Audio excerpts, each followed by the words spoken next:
सत श्री अकाल बेटा जी। आज कॉन्वेक्स मिरर के हम रे डायग्राम्स बनाएंगे।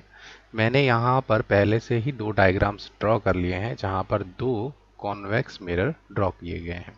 देखिए, कॉन्वेक्स मिरर में जो बल्ज साइड होती है, जहाँ जिस तरफ बल्ज होता है वो रिफ्लेक्टिंग सरफेस होता है, और जो पिछला हिस्सा होगा वो रफ सरफेस होगा। यानी कि यहाँ कह सकते हैं केव बंद होती है एक तरह से। और यहाँ पर भी मैंने सेम मेजरमेंट का कॉन्वेक्स मिरर बना रखा है।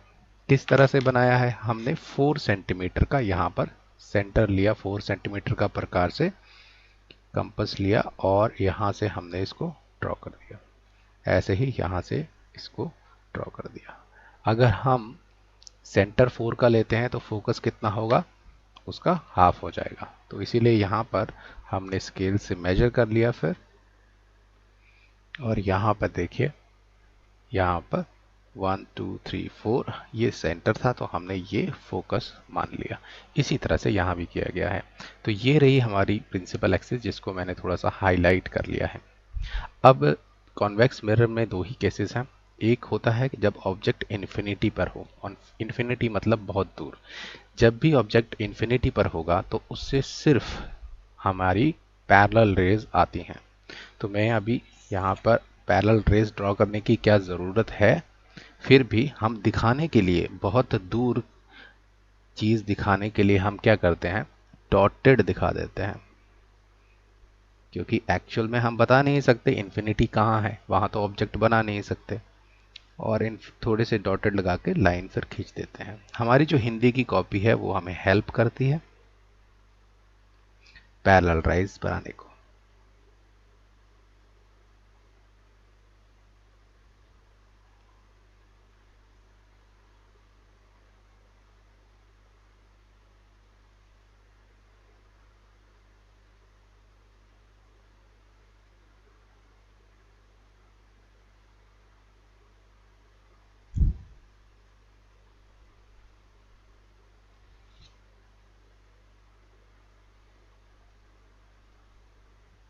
ये सब पैरेलल रेज इस मिरर पर टकराएंगी और फिर रिफ्लेक्ट हो जाएंगी।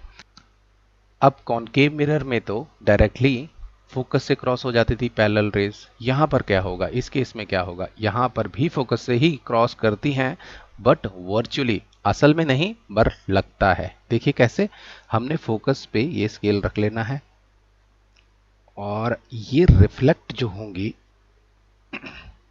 वो कुछ इस तरह से होंगी। ये वाली रेज कैसे रिफ्लेक्ट होगी?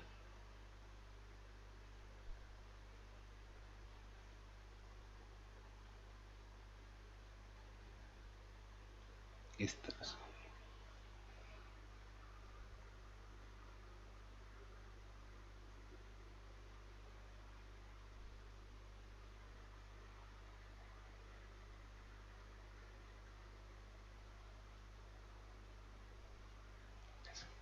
ये लाइन बीच की मेरे से गलत बन गई, यहीं से कंटिन्यू करना चाहिए था। तो मेरा कहने का, यहाँ डायग्राम बनाने का मतलब हुआ कि यहाँ से ये रेज गई, ये इंसिडेंट रे है, और ये रिफ्लेक्टेड रेज हैं जो वापस आ रही हैं। देखिए, ये गई यहाँ पर और रिफ्लेक्ट होकर यहाँ चली जाएगी। ये जे रेज जाएगी इंसिडेंट यहाँ पर और रिफ्लेक्ट होकर यहाँ चली जाएगी। उसी तरह से यहाँ भी होना है। यहाँ से इंसिडेंट रे गई और यहाँ रिफ्लेक्ट हो गई। इंसिडेंट गैस ये वाली गई और यहाँ रिफ्लेक्ट हो गई।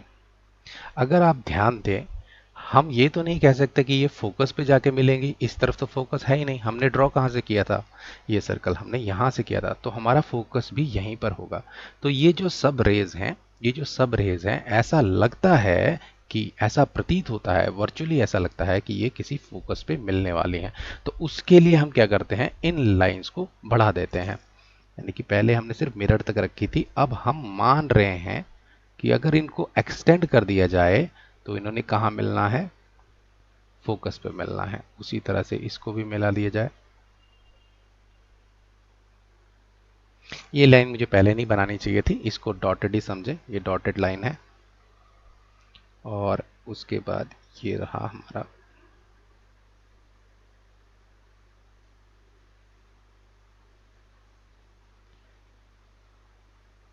ये भी गलत बन गई, ये भी डॉटेड लाइन्स होंगे। तो ये डॉटेड लाइंस हैं और जो ये हैं ये एक्चुअल रियल लाइंस हैं। क्या ये जो डॉटेड लाइंस है रियल हैं? नहीं, ये वर्चुअल है।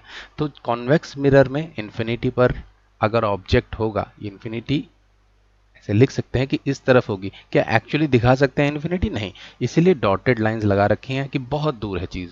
तो लाइंस पैरेलल आएंगी और वहां से रिफ्लेक्ट हो रही हैं। देखिए अब यहाँ तो मिल नहीं सकती, ये तो ऐसे स्प्रेड हो रही हैं, बट यहाँ से अगर आप ऑब्जर्व करते हैं इस तरफ से तो आप कह सकते हैं कि ये सारी, ये जो चारों रेज मैंने यहाँ 4 रेज बनाई, ये लग रहा है कि किसी पॉइंट से आ रही है। और वो कौन सा पॉइंट होगा? वही जो कॉनकेव मिरर में होता था, मिरर का फोकस।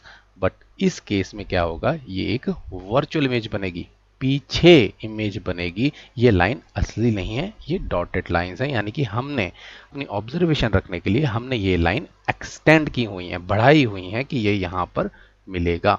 और यही था हमारा फोकस।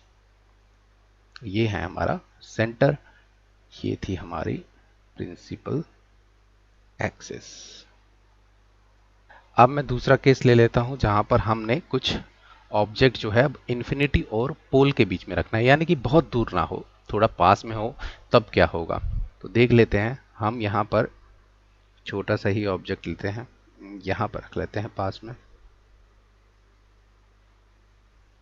ये ऑब्जेक्ट हमने रख लिया मिरर के सामने। और यहाँ पर हम क्या करते हैं? हमें पहले ही पता है कि हम एक पॉइंट लेते हैं और इसका सर देख लेते हैं कहाँ आएगा। तो उसके लिए हमें चाहिए होंगी 2 रेज। जैसे यहाँ पर हमें तो पैरेलल रेज मिल गई थी, तो वो तो सब फोकस में ही जाती हैं। बट जब ऑब्जेक्ट रखा होता है तो अगर हमें 2 रेज रिफ्लेक्ट होके मिल जाएं तो हमें वहाँ पर उसकी इमेज मिल जाती है। तो इस पॉइंट की इमेज कहाँ मिलेगी? तो हम एक काम करते हैं, पहली रेज तो सीधी सीधी जो हिंदी वाली कॉपी बता रही है कि एक काम कीजिए, पैरेलल रेज एक फेंक दीजिए।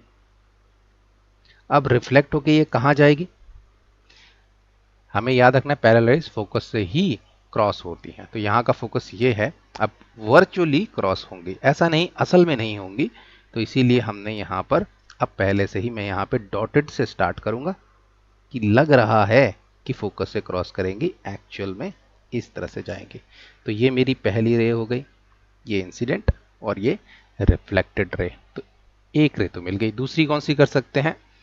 यहाँ पर 2 ही पॉइंट हैं, एक F है और एक C है। तो C की हेल्प ले लेते हैं।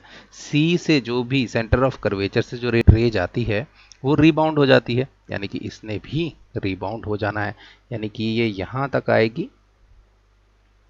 और वापस हो जाएगी, इसी साइड चली जाएगी। बट एक्सटेंड तो कर सकते हैं। यस, तो हम इसको डॉटेड से एक्सटेंड कर देते हैं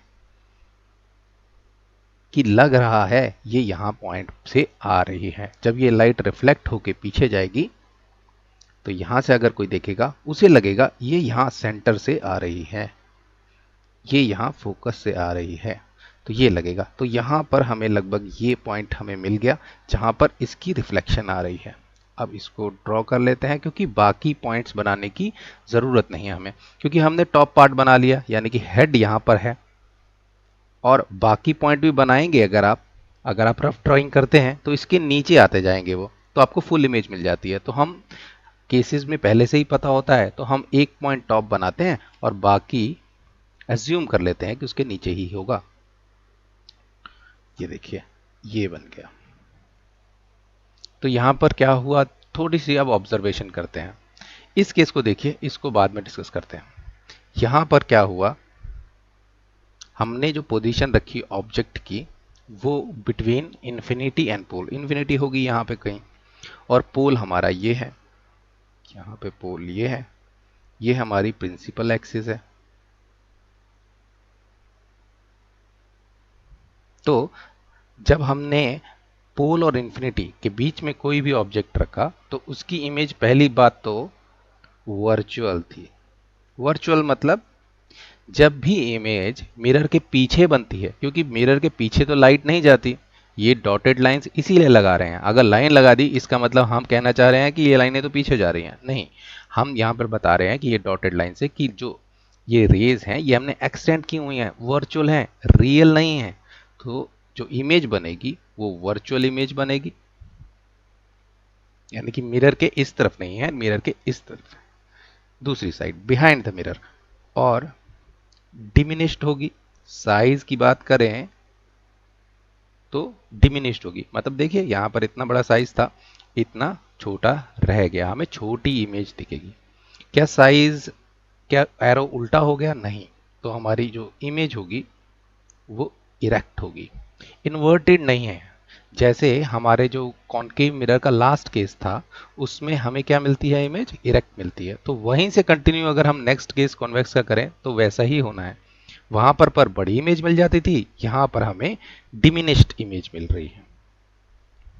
अब यहां पर कोई पूछे कि अगर इन्फिनिटी पे है तो हमें इमेज कैसी मिलेगी, तो हम कह सकते हैं देखिए जो भी है मिल तो फोकस पे ही रहा है, मिरर के पीछे ही मिल रहा है, तो इमेज वर्चुअल है, ये तो हम कह सकते हैं।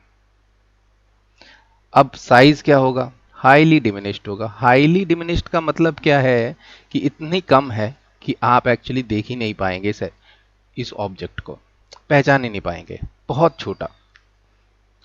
इरेक्ट होगी, क्या कह सकते हैं बहुत सी छोटी इमेज वो सीधी खड़ी है या उल्टी खड़ी है, बहुत डिफिकल्ट है। बट फिर भी क्योंकि हमने देखा हम इन्फिनिटी से पोल के बीच में रह रहे हैं तो इमेज इरेक्ट ही आती है, तो इन्फिनिटी पे भी हम कह देते हैं कि जो इमेज होगी वो अगर आप जान पाए तो वो इमेज इरेक्ट ही होगी, सीधी ही इमेज हमें मिलेगी। यही केस है जो हमारा यूज करते हैं हम कॉन्वेक्स मिरर में कॉन्सेप्ट प्रैक्टिकल एप्लीकेशंस के लिए। यानी कि जो गाड़ी का रियर व्यू मिरर होगा, यानी कि अगर आप गाड़ी इस तरफ चला रहे हैं और ये मिरर आपकी गाड़ी में लगा है, और ये देखिए ये बना दिया मैंने स्टेयरिंग मान लीजिए, और ये मिरर लगा है, तो आप यहां से देख रहे होंगे इस तरफ से। तो आपको जब ये मिरर लगा हुआ है यहाँ पर, तो पीछे की चीजें आगे एक तो सीधी इमेज दिखेगी और छोटा साइज दिखेगा। और ड्यू टू इट्स कर्व, इसकी कर्व की वजह से फील्ड ऑफ व्यू भी बहुत होगा। अगर ऑब्जेक्ट यहाँ भी होगा तब भी इस छोटे से मिरर में आपको उसकी इमेज दिख जाएगी। इसीलिए हम इसको rear view mirror, rear RER view mirror इन कार्स, या बाकी भी हम मोटरसाइकिल्स में भी जहां भी ज़रूरत पड़े किसी भी ऑटोमोबाइल में पीछे देखने के लिए वहां यूज़ करते हैं। सेकंड चीज़ और कहाँ यूज़ करते हैं? ट्रैफिक मिरर्स भी होते हैं, वो भी कर सकते हैं। एक बड़ा ट्रक आ रहा होगा तब भी वो इस छोटे से मिरर में दिख जाएगा, जिसके कारण जो ट्रैफिक होगी, गाड़ियां चल रही होंगी, वो सावधान हो जाएंगी, अटेंशन हो जाएगी कि वहां से दूसरी तरफ से कोई गाड़ी आ रही है। ये किसके कारण हो रहा है? सबसे इंपॉर्टेंट चीज, इसके फील्ड ऑफ व्यू के कारण। इट हैज बिगर, इस मिरर का फील्ड ऑफ व्यू जो है वो बड़ा है, यानी कि ये यहाँ का ऑब्जेक्ट भी दिखा सकता है। अगर मैंने इसकी जगह एक फ्लैट मिरर रख दिया होता तो वो सिर्फ सामने की चीजें दिखाता। देखिए अगर हम फ्लैट चीज रख दें तो बिल्कुल सामने की चीज दिखेंगी, बट अगर इसको कर्व कर देंगे तो फील्ड ऑफ व्यू बढ़ता गया, अब यहाँ की चीजें भी हमें दिखनी शुरू हो जाएंगी।